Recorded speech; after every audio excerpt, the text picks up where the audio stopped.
সৈয়দ মাহবুবা করিম তিন্নির হতভাগ্য বাবা করাচিতে থাকতেন। কথায় অবাঙালি টান।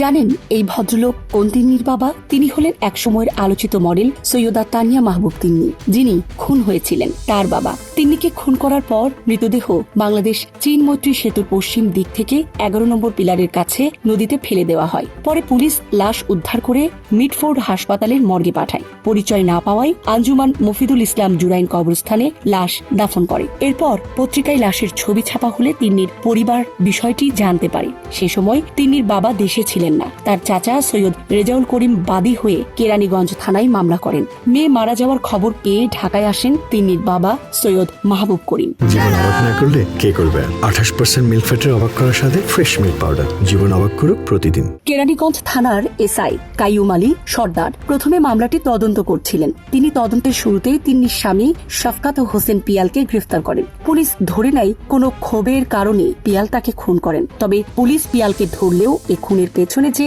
আরো বড় কারো হাত ছিল তা শোনা যাচ্ছিল, কিন্তু পরিষ্কার করে কেউ কিছুই বলতে পারছিলেন না। তিন্নির বাবা প্রথম সবকিছু খোলাসা করলেন। 1976 সালে তিন্নির মা নাহিদ ফারজানাকে তিনি বিয়ে করেন। তিন্নির জন্ম হয় 1977 সালের 22 অক্টোবর। তাদের দ্বিতীয় সন্তান ঈশিতার জন্ম হয় 1985 সালে। এই কন্যা জন্মের 40 দিন পরে তিনি জীবিকার সন্ধানে পাকিস্তান হয়ে ইউরোপ পাড়ি দিতে দেশ ত্যাগ করেন। কিন্তু তখন ইরাক ইরান যুদ্ধের কারণে ইউরোপ যেতে পারেননি, পাকিস্তানেই থেকে যান। তিন্নি তখন ঢাকায় কামরুন্নেসা গার্লস হাই স্কুলে 6ষ্ঠ শ্রেণীতে পড়ত। মেয়ের পড়াশোনার ক্ষতি হবে ভেবে মাহবুব করিম তিন্নিকে ঢাকায় তার দাদির কাছে রেখে স্ত্রী ও আরেক মেয়েকে নিয়ে পাকিস্তান চলে যান। 1993 সালে তিনি এসএসসিতে ভালো ফল করেন। পিতা কন্যার মধ্যে তখন অবধি চিঠি বিনিময় হতো। ভালো ফল করার জন্য মেয়ের কাছে তিনি উপহারও পাঠিয়েছিলেন।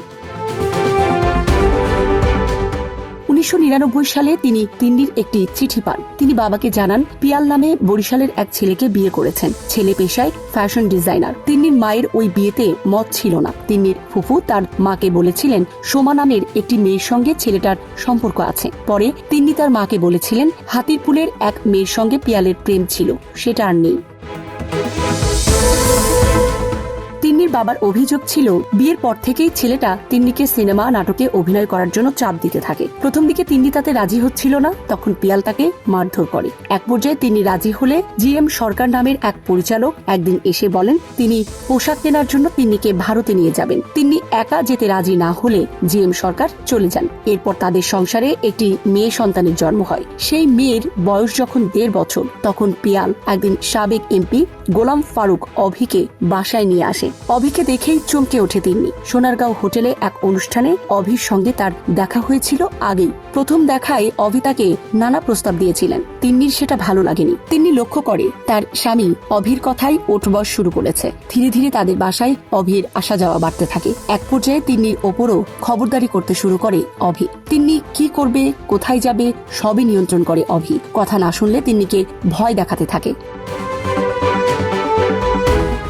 তিন্নির বাবা কিছুদিনের জন্য ঢাকায় এসেছিলেন।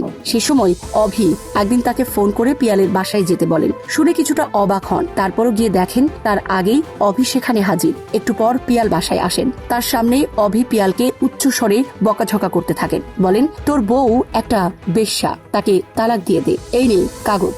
বলেই কয়েকটি কাগজ পিয়ালের হাতে ধরিয়ে দেয়। এরপর অভি খুব উত্তেজিত হয়ে তিন্নিকে বলেন তুই তোর বাপকে বল কার কার সঙ্গে বিছানায় গেছিস।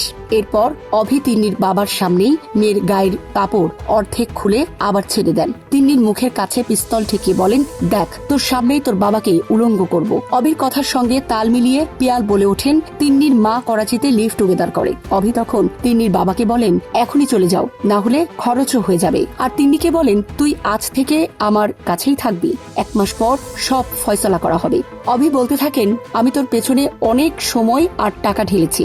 এসব কথা প্রকাশ করতে তিন্নির বাবা সাংবাদিকদের অনুরোধ করেছিলেন জীবন অবাক না করলে কে করবে? 28% মিল্ক ফ্যাটের অবাক করার সাথে ফ্রেশ মিল্ক পাউডার। জীবন অবাক করুক প্রতিদিন। নিজে অপ্রস্তুত হওয়ার পরও মেয়েকে এভাবে ফেলে আসতে চাইছিলেন না তিন্নির বাবা, কিন্তু উপায়ও ছিল না। এর কয়েকদিন পরই তিন্নি খুন হন। এটুকু বলার পর মাহবুব করিম আর নিজেকে ধরে রাখতে পারেননি। তিনি শিশুর মতো কাঁদতে থাকেন। সামরিনা প্রীতি, ঢাকা এক্সপ্রেস।